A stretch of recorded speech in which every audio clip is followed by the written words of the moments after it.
Hi everyone, welcome back. This short lesson is going to be discussing this question, number 20. So what is the probability that at least two cards in a hand of 5 from a normal pack are the same letter or number? In other words, the same rank. So there's actually quite a few possibilities. Because we're drawing 5 cards, that sounds like a game of poker where you have 5 cards dealt from a shuffled deck of 52. Now, let's take a quick look then. What could qualify? Well, we could get a pair of cards. And by a pair of cards, I'm talking about a hand that looks like A, B, C, D. Now, the letters A, B, C, and D represent the ranks of the cards. So, Ace, 2, 3, 4, up to King. And of course, where I have the pair, A and A, they would have to be different suits. So it could be spades and diamonds or hearts and clubs and so forth. Now that's the pair, that's fine. But it says here, at least. And when you see the phrase at least in a probability question, it means that this is the minimum standard, but we could exceed that. So we could get 3 of a kind. That would satisfy. So that would look like A, B, C. We could also get 4 of a kind, which is of course exceedingly rare, but you could get 4 cards of the same rank and then a 5th card, which was a different rank. Now, I would stress again that the letter A here does not mean aces. They could all be 4s. They could all be kings. It just represents, this is a symbolic way of representing the different ranks in the deck. Now, are they the only possibilities for getting at least 2 cards the same? Well, no, there's not. You could get 2 pair. And that's possible. You could get 2 cards of the same rank, then a pair from a different rank, and then finally the 5th card would be an odd one out. There's even another way, and in poker this is referred to as a full house, where you have 3 cards of the same rank and then a pair of cards of a different rank. Now these are not all the possible poker hands that exist. You can get straights and you can get flushes and you can get all those other types of things, but these ones are the ones which would satisfy this question. At least 2 cards are the same. Now, if we were to calculate each one of these, we could do that, and then we would have to add them all up because we could get a pair, or we could get 3 of a kind, or we could get 4 of a kind, or we could get that one, or we could get the last one. Now, that's going to be an awful lot of work. It's true, it works, but it's the hard way to go about this question. Here's another important clue. Whenever you've got a phrase like at least in a probability question, try to think about it in terms of a complementary event. The complementary event, what is the opposite of these things that I've written down, where we had at least 2 cards the same? Well, the complementary event would be no cards of the same rank.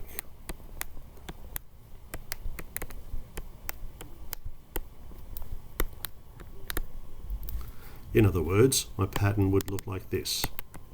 A, B, C, D, E. Selecting 5 cards, all of a different rank. Now, that's much easier to calculate.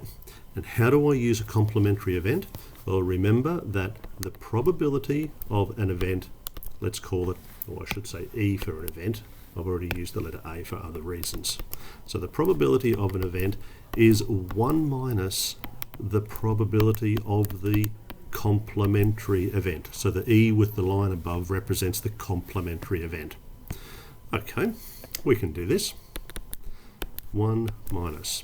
Now what's the chances of drawing this first card, which is of rank anything?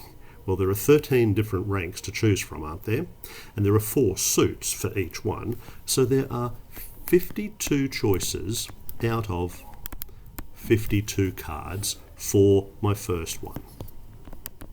Now I then have to choose, so it's and, I choose card A and I choose card B, that's why I've used multiplication, I have to choose a different rank. Now, let's imagine that the first card was a 5. I can't choose another 5. So how many other ranks are there? There are 12 other ranks. Each of those 12 other ranks has 4 suits. So there's a total of 48 cards that I could select, but there is, of course, 51 still in the deck to pick from. I haven't replaced the first card. That gives me card B. Now let's think about card C. Well, I've already chosen 2 different ranks, so that's 8 cards that are used up, if you like. So for card C, I'm going to drop by 4 again. This will be 44. There's only 11 different ranks left to pick from, but there are still, and each of those has 4 cards. That's where I get the 44, but there's still 50 cards in the deck. Now it's going to drop by 4 again, and then this will be 49, and it'll drop by 4 again to 36, and this is 48. Now, when you calculate that one out, let's see what we get. I didn't do this one earlier, sorry about that. So I've got 52 by...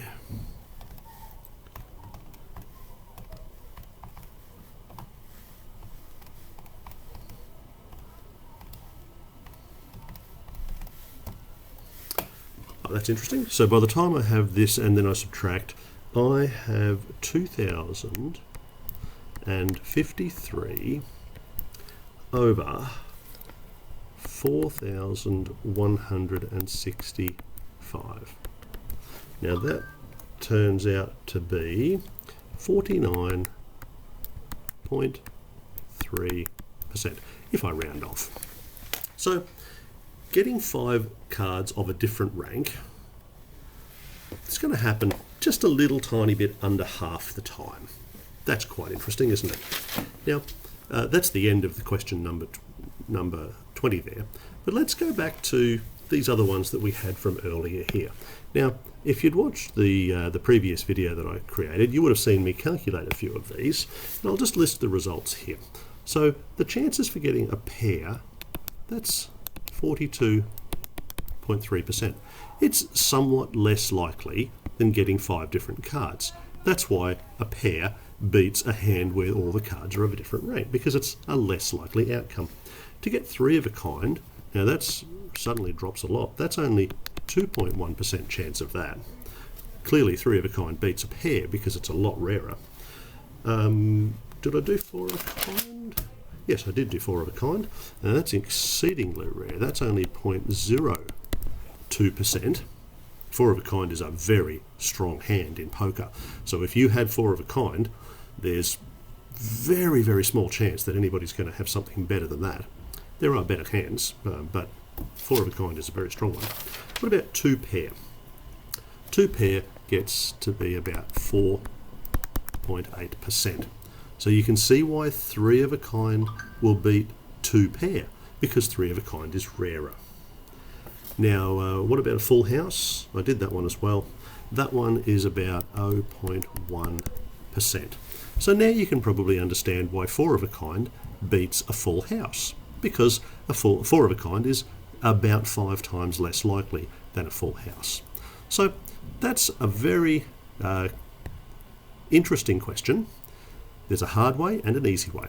Now, I must admit that doing all of these calculations up here took me a considerably large amount of time to do, because each of those calculations was actually more intricate than the one I just demonstrated. Here's the takeaway message from this example. When you see a probability question involving the phrase "at least," then think in terms of a complementary event, because that is a much, much easier way to solve these sorts of questions. All right, thanks for watching. See you next time.